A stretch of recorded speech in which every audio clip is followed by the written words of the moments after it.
In April 2020, in the midst of the pandemic, Netflix CEO Reed Hastings wrote a letter to shareholders posted to Netflix's website for investors that reassuringly reminded them that Netflix's culture is designed to empower decision-making at all levels of the company.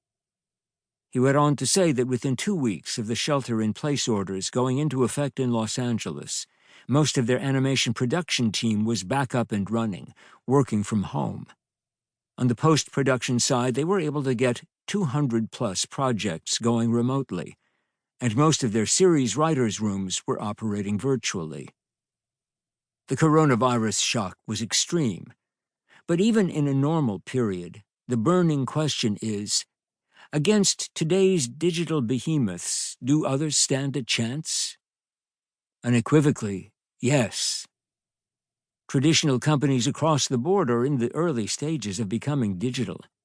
The ones that rethink their competitive advantage sooner will quickly overtake their peers, and yes, they can challenge born digital players. Amazon boomed during the coronavirus pandemic.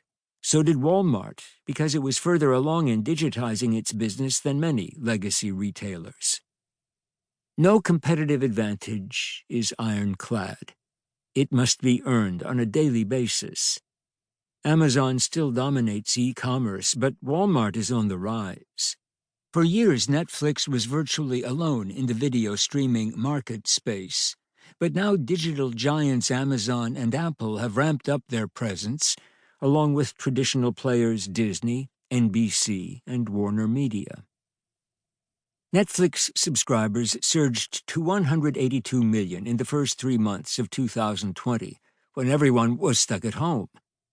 But by late April 2020, Disney Plus had amassed a respectable 50 million subscribers. NBC Universal launched that month with 15 million, and AT&T's awaited launch of HBO Max was imminent. The means for gaining competitive advantage are increasingly available. Algorithms and expertise can be acquired at relatively low cost, and funding continues to flow to companies that adopt metrics and models that reflect the new fundamentals of money-making. Knowing the new rules of competition will raise your perspective and help you set the course in the complex and fast-changing landscape. Chapter 1 explains the underlying forces that have turned a handful of startups into trillion-dollar market value giants in fewer than 25 years. My point is to show you exactly why they have changed the competitive landscape and what it means for your future. Chapter 2 describes some conventional business practices that no longer work and some common beliefs that must be dispelled. Chapters 3 through 8 explain each of the new rules for creating competitive advantage and use real company examples to show how to put them to work Monday morning. Chapter 9 will give you encouragement to act by showing how quickly some legacy companies have moved. It has been my mission in life to provide insights and knowledge that are useful to practitioners.